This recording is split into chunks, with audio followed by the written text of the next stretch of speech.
Welcome to OmniTalk, powered by NXTsoft. I'm your host, Amy Rice, and OmniTalk is a podcast focusing on fintech and how it affects banks and credit unions. On today's episode of OmniTalk, we're bringing you a portion of the Open Banking panel with Ron Shevlin of Cornerstone Advisors, Charles Potts of ICBA, and Wade Arnold of Moov Financial. Walter Hoffman from NXTsoft will be moderating the session. The session was originally recorded on September 17th at NXTsoft's What's Next conference. We hope you enjoy.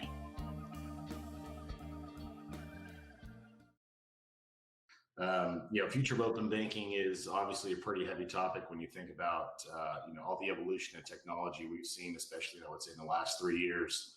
Large increase in obviously vendor technology and new vendors that are entering the space, and kind of breaking down a lot of the old models, if you will, of offering services to financial institutions to help them, find their way when it comes to their digital representation of products and services, how they operate themselves as as financial institutions in general, and how they're getting their products and services out to their consumers in a more effective way and strategy and means. I think we've seen a big shift lately in where maybe 3 years ago, 5 years ago, people were going with kind of one-stop shop vendors and be able to offer multiple different types of services all at once. And I think we're seeing a shift going back to best of breed, where I think banks and credit unions, financial institutions are making more of a conscious decision on the products and services that they're buying to really solve for their needs. And so kind of, opening up with questions so we can have a pre-formed discussion is, do you think with all the new emergence of technology, all the new emergence of, services, banking as a service, if you will, are we really still trying to identify or solve for the major problem, though, which is friction, right? How do we actually get data from point A to point B? How do we actually create that customer journey to be better, if you will? And is integration really kind of taking the center stage, if you will, now with how we kind of manage technology in the open banking market or idea? I'll take a first stab at it. So the answer is yes. The opportunities for banks of all sizes to have a bespoke set of solutions has never been greater, and companies that Wade and I both are familiar with. Walter, you guys at NXTsoft are part of that equation and ecosystem, have come along at a time where we find what historically was kind of this mid-tier market of financial institutions who would go out and put together a best of breed. Now that technology barrier is truly not there anymore. It's more a matter of the banks identifying what they want to do, how they want to do it, and finding the right partners to partner with. And I think it's an amazing time to look at the options and opportunities that banks have. Yeah, I'll jump in. I'll agree with you on this, Charles, for sure. But what I'd like to add is, Walter, your question is pretty broad around friction, and I would have to say that yes, I think a lot of financial institutions are still very much going after the reduction of friction. They see that as a major problem. And that's not just from a consumer perspective. That's absolutely with small businesses and even on the commercial side of the coin as well. I think what the challenge that many financial institutions just aren't getting to, though, is that there's as much internal friction as there is external friction. And I think why you talk about this sort of wavering trend back and forth between sort of the best of breed and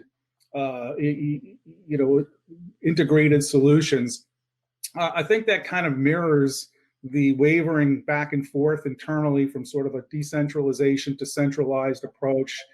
And I think what we're seeing today in terms of the going back to the bespoke type approach is that to a large extent, I think you're seeing a lot of the initiatives being headed up by the lines of business versus IT.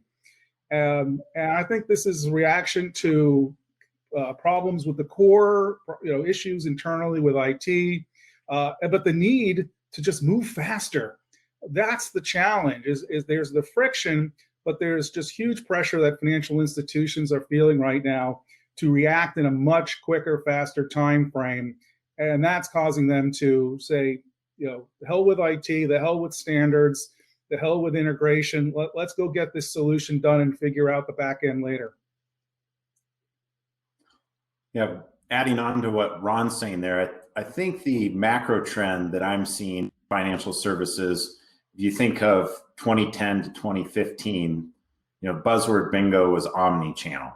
And, the phone, the mobile app, the internet banking application, the branch experience, the ATM experience, the phone bank experience, probably the fax machine and OFX servers were somewhere in there too.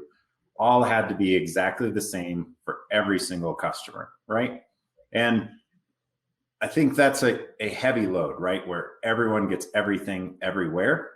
And now what we're starting to see is segmentation of different types of users that have different needs, and more of a focus around what's my unit economics in order to service that customer, and kind of keep those branches open, keep the deposits flowing in, keep the loans that were originated through there.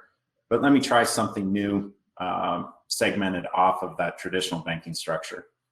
Yeah, I just love you just make my heart skip a beat when you say OFX server. Thank you. Wait a minute. but you're right. I mean, I was making your heart skip a beat just talking about banking, but I guess OFX. That's like the Wayback Machine there. No, but you're right. I mean, the same thing that large scale enterprise banks have always faced, right? You go out and say, I'm going to make an enterprise decision for some new risk management platform or some compliance solution, and it takes 2 to 3 years to get implemented, and somebody down at the other end of the pipeline gets tired of waiting, so they go out and find their own solution. And the reality is banks of all sizes really see the same dynamic and the same opportunity, and to Wade's point, the segmentation of the marketplace, the uniqueness now of how consumers and small businesses are verticalizing, if you will, their identities, and banks of all, have to respond to that. And I think that's a great opportunity for more targeted solutions in a more again, more bespoke, more crafted fashion. I mean, speaking of segmentation, is there a challenge though that I think banks are trying to still solve for when you think about institutions that have been around for 120 years, and they've had this brand awareness? They've always kind of been that old timey FI, and now they're trying to do something different. Is that because of now technology maybe being readily available, is it still a challenge for them to re-identify or rebrand themselves with their consumers in their respective bases? Is that a challenge do you think that institutions are not ready to solve for, or is it that technology is presented and they just don't know what to do next? Well, I like what Ron said. I mean, the challenge is really the culture and the people inside a lot of these organizations.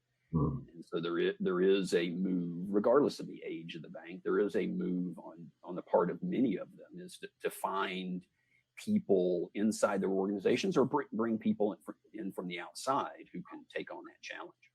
Yeah, it doesn't matter whether or not you've been in business for 10 years or 110 years. An example that I would throw out there is I think it was River Valley Bank up in Wisconsin, which has gone through a process of reinventing itself as an incredible bank. And it's really more about making the strategic commitment.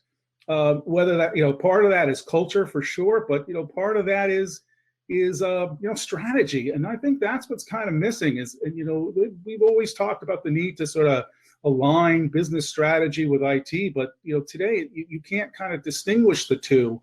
And so I don't think that it's a problem for how long you've been around. This is more of a mentality issue. And this kind of brings up another issue though, Charles and Wade. I know guys, you'd get into this as have some things to say, is that the strategy du jour seems to be digital transformation. And listen, I'm one of the old guys. I've been around for a while. I've seen this trend go from late 80s, early 90s, from Back then it was re-engineering, and then it was knowledge management, and everybody had to become a .com, and then everybody was going to reinvent themselves by becoming a big data company, and now it's digital transformation. So this is just, kind of one more management fad that's kind of passing through. And reality is that I think there's just too many financial institutions going through the motions, pretending what they're doing is digital transformation. Quick data point, Jim Maroos at Digital Banking Report recently published a report asking financial institutions about sort of where they were in their digital transformation journey and what results they had seen. And I found it very interesting first that 17%, I mean, that's not a big number, but it's almost 1 out of 5, said that they've already completed their digital transformation journey. So that was unbelievable in and of itself. But of the 17%, it was split between 7% who said they had completed the journey and achieved results as expected, and 10% who said that they had not achieved results as expected. So it really kind of makes you question, whether or not we're kind of going through the motions with this digital transformation perspective. And I had written something recently about the delusions of digital transformation, and my belief that until you've reinvented and replaced your core, until you've integrated and integrated AI and a couple other things, you haven't really done any digital transformation.